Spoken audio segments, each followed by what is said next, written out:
Okay, well, thanks once again, Zubair, for the introduction, and thank you all for joining us today. It's a pleasure to be able to present to you.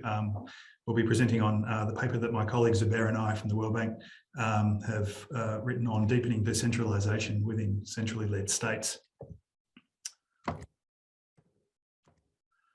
So very broadly, I'll be presenting the first half of the paper, which is motivation results, as well as some of the background and the technical characteristics of decentralization across a group of states in Southeast Asia. And Zubair will be presenting the back half of the presentation, which looks at the implementation of decentralization reform and some of the policy lessons that we have learned along the way. The motivation of the paper that we drafted that was published last year really was to provide a bit of an update of the flagship report in 2005 the World Bank did called East Asia Decentralizers, Making Local Government Work. That document was a real foundational piece of work that documented the form and function of decentralizing reforms across a highly diverse group of 6 rapidly growing and urbanizing East Asian countries. We wanted to provide an update of that because we had about 15 additional years of data to consider the way that the 3 F's of public administration, so the functions, funds and functionaries of public administration, were organised across the different levels of government. Over the journey since that original piece was published, though, we saw that 2 additional countries in the area, in particular Laos and Myanmar, had also embarked on their own versions of decentralisation reform. So it was an opportunity to not only deepen the analysis across time, but also broaden it across geography. We also thought it was worthwhile including Malaysia, who was not included in the original report, but obviously is a federation, so involves the decentralised governance in itself. We wanted to examine the pathway of reform and also help countries locate their place in the process. So what were the key results? Well, we know that fiscal importance of subnational governance has grown over time. The share of subnational budget as a total of public spending has continued to increase. Of course, this is not necessarily an indicator of deepening decentralisation, but it is one notable metric. Each country is taking its own reform path, shaped by its history, size, and political system. But a common feature across them is the fact that transitions are very much managed from the centre and driven by the centre's priorities. And the primacy of politics means that the reform process has not been linear and technical, but rather unsynchronised and at times messy or even sporadic. And we do see that the fiscal dimension is running ahead of the political and administrative dimensions in most countries. Despite constraints on their authority, subnational governments are flourishing across the region, and decentralised governance is helping to nudge government more generally towards greater political pluralism, innovation and improved service delivery in what is otherwise tightly centrally controlled states.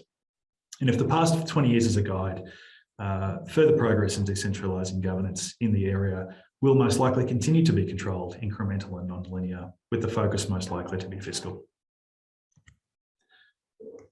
Very briefly, just to set up the analysis, we define subnational governance as a level of administration with some degree of budgeting or expenditure authority. And this was consistent with the way the original authors of the paper looked at it.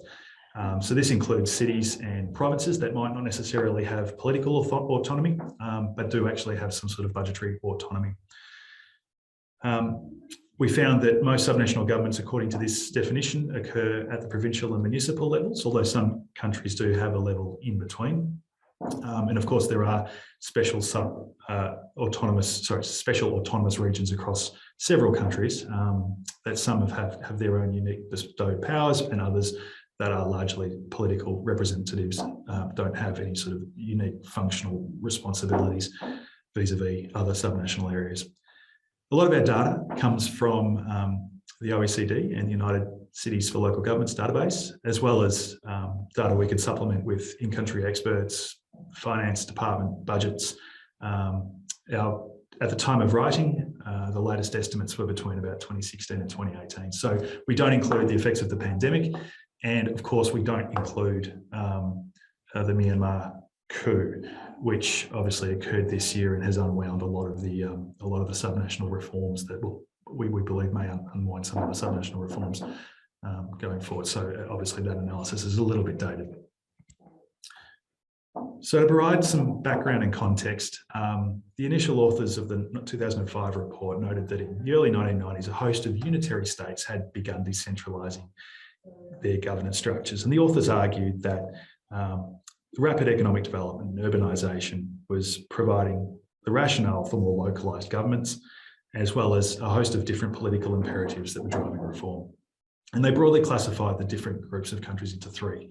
They were the fast starters, Indonesia and the Philippines, who'd really adopted a more big bang approach to decentralisation, sudden structural change, including the diffusion of political authority across the different levels of administration, as part of their transition from authoritarian to civilian rule, and to relieve emerging tensions between the centre and the culturally and ethnically diverse regions of their archipelagos.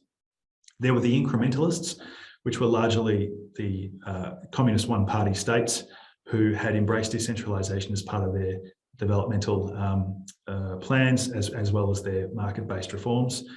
Critically, there was no political decentralisation in these states, but it was largely around fiscal and administrative shifts of responsibility. And then there were the cautious movers who had established some of the architecture around the legal and formal policy arrangements, but had made limited progress.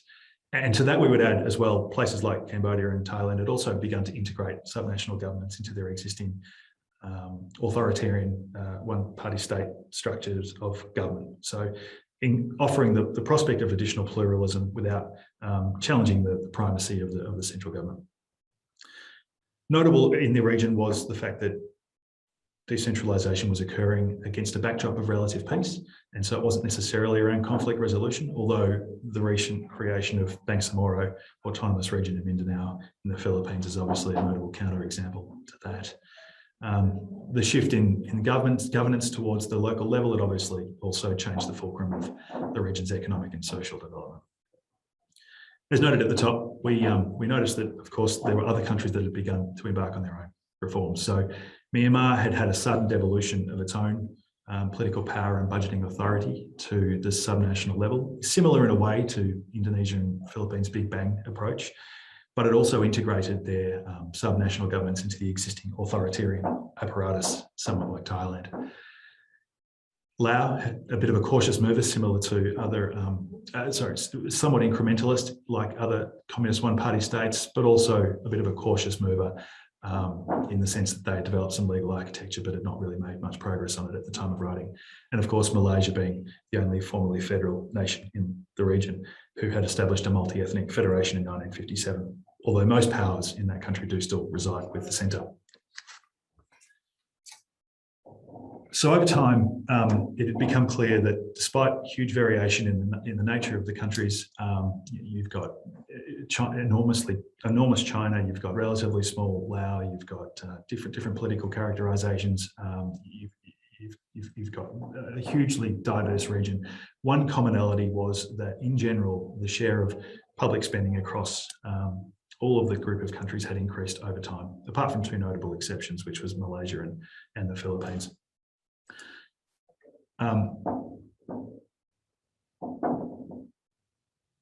China clearly has the largest subnational share of expenditure, and by some margin, and indeed it is the largest it has the largest subnational share of all unitary states across the world, according to the OECD data. But that does not necessarily mean it's the world's most decentralized state. And in fact, China, Vietnam, and Indonesia have 3 of the top 5 subnational spending shares of all unitary countries across the world. Noticeably, on the flip side, though, Malaysia is clearly the smallest subnational spending share among federal states globally. But in the main, the share of subnational budgeting has increased since 2005. Comparing the group of countries that we had examined relative to other countries at a similar stage of development and political structures, so middle-income countries and unitary countries, we see that the subnational share of total public spending is generally larger than comparable countries, which is the blue line on the right-hand side of the graph. However, because the total size of the government is relatively small in this area, in these countries, subnational spending as a share of GDP is generally around about on par with countries at a similar level of development in aggregate and unitary states. So what we did is examine the different structural features of contemporary decentralisation, looking across, as I said earlier, the functions, the finances and the functionaries. And generally speaking, for the most part, subnational governments across all countries are either wholly or partly responsible for delivering social services, which is in line with one of the key purported benefits of decentralisation, that service delivery can be more efficiently and delivered and more responsive to local preferences and needs. Indonesia and the Philippines are notable for devolving most of their service delivery responsibilities to the most localised levels. And of course, on the flip side, the centralising tendencies of Malaysia and Myanmar stood out on the other side. The concurrent functions do exist across different levels of governance, across most countries that we see. And that can be concurrent functions between levels of government, so between the centre and the subnational, or horizontally between different levels of subnational governments. One notable example of this is in China, where the main focus of decentralisation strategy is on the deconcentration of economic authority to the provincial level and the empowerment of city governments. And in reality, of course, subnational governments have wide functional mandates. However, there's no constitutional or dedicated legal basis for decentralisation in China, and thus no law that clarifies the functions for each level of government. So there are some ambiguities and overlaps that exist between governments, although China's only one example of this. There are other examples of that across the region too. Generally, the centralisation of major revenue handles means that there are large fiscal imbalances, and subnational governments are dependent on intergovernmental transfers to finance their expenditure responsibilities. And this is a combination of grants, shared taxes, and some natural resource revenues. Cambodia is an extreme example of this, where own source revenues are extremely low as a share of total government spending, although there is a reform effort to increase the revenue generating capabilities of the subnational governments there. Generally, the transfer arrangements between the central and subnational levels are rules-based and intend to predictably and transparently determine the size of the transfer pool and then its allocation between jurisdictions. Laos was the exception to this, in the sense that they were using deficit financing arrangements and weren't using an allocatable pool that was then divided up using a formula base. Nonetheless, even though most countries do use some sort of formula and rule-based approach to allocating the transfer pool, it remains imperfect, with horizontal disparities remaining between subnational areas. Unconditional block transfers play a particularly important role in Indonesia, Philippines, and Cambodia, as well as Laos and in Myanmar, accounting for a clear majority of subnational expenditure in each case. Conditional grants are also used in most places to finance specific programs, address emergencies, or stimulate local development, albeit somewhat in a haphazard and fragmented way in some places. They're most prominent in China, Indonesia, Thailand, and Vietnam, is what we saw. Generally elsewhere, though, there appears to be a gentle shift towards conditionality. So there are some dormant mechanisms, as well as some existing transfer mechanisms that are being somewhat recalibrated to introduce some conditionality. Shared taxes exist in most places and account for a relatively small share, though, of subnational spending. The notable exceptions to this are in China and Vietnam. The shared taxes are generally based on derivation, on the basis of derivation, which can exacerbate or bake in, I guess, some existing inequalities, but they become an important mechanism for reinvesting in growth areas in places where there is a large disparity between economic activity, for example, in Cambodia and Myanmar, where the major cities are the growth generating poles of the country, and also collect and retain most of the shared tax revenues.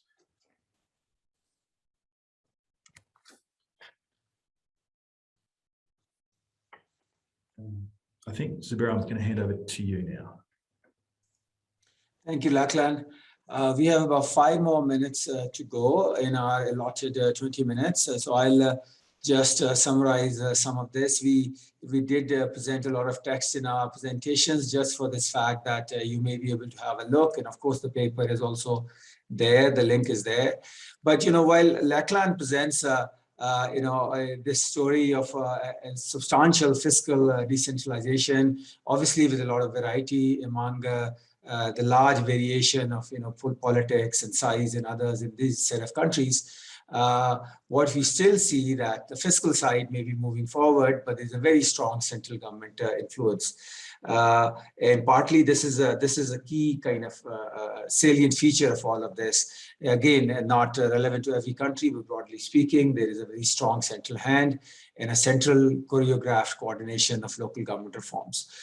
We have communist one-party states, China, Laos, Vietnam, obviously, even in Cambodia and Thailand.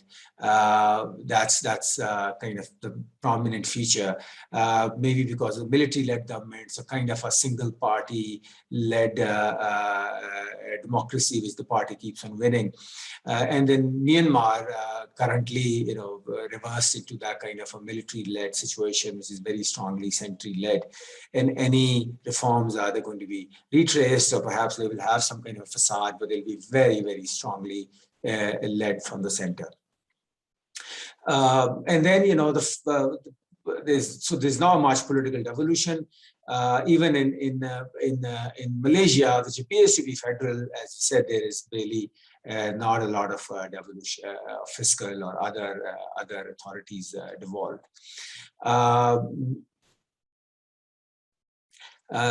Could you just go forward, Lachlan, please? Yeah.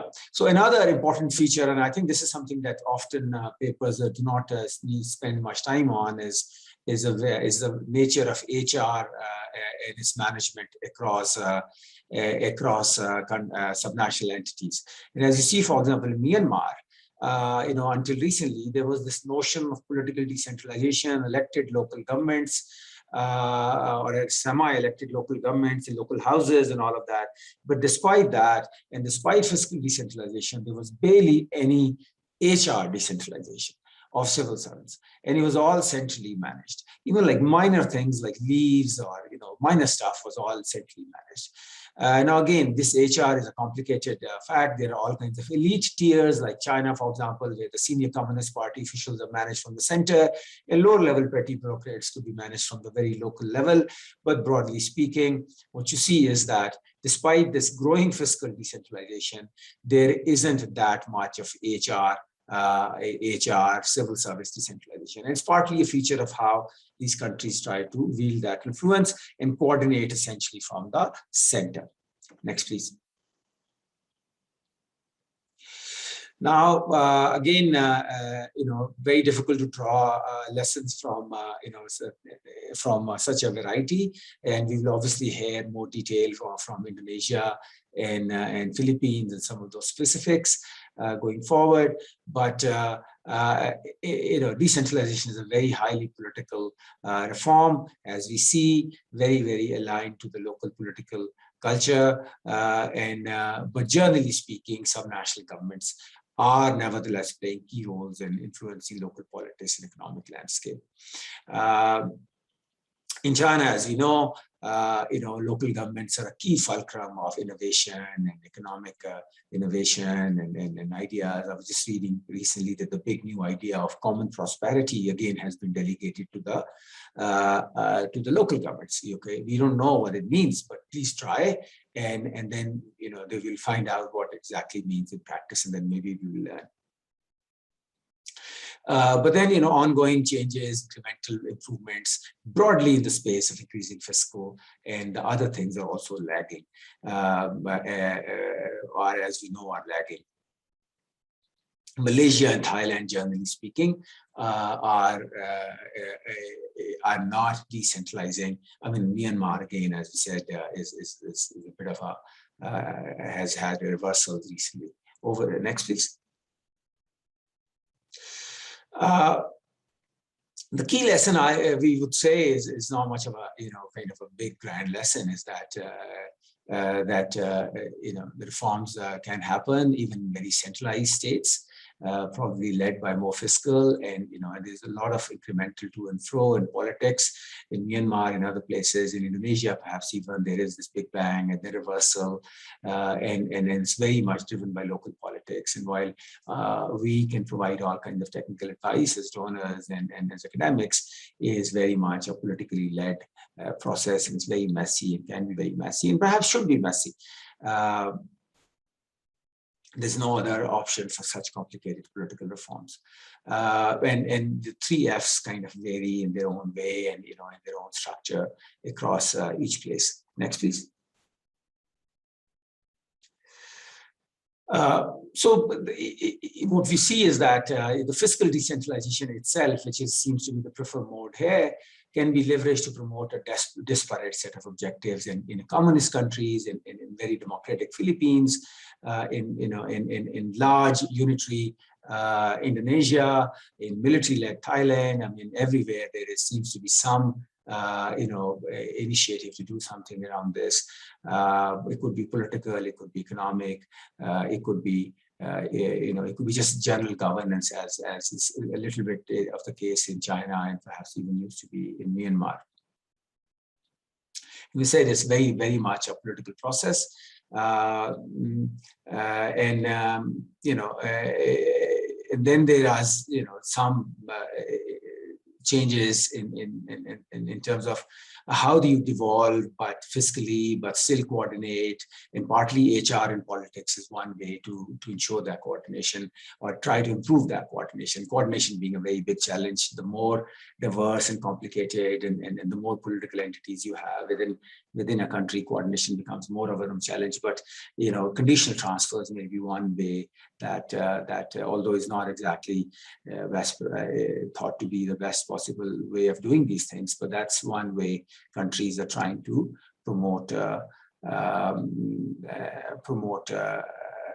coordinate while promoting decentralization. Next, please. Well, with that, more details can be seen in this paper, and please do write to us. We would love to have feedback, and any nuances or changes we can make in any next version of the paper will be most welcome. Thank you so much with this, and over to you, Sardar. And thank you, Lachlan, for doing all the heavy work for this paper over the last. It's not easy collecting data from disparate set of objectives and people and different definitions and everything. And we do want to present these findings that, when you go into detail, a lot of definitions and details, have a lot of nuances that may not really come out in these, very summary tables. Thank you, Sardar. Over to you.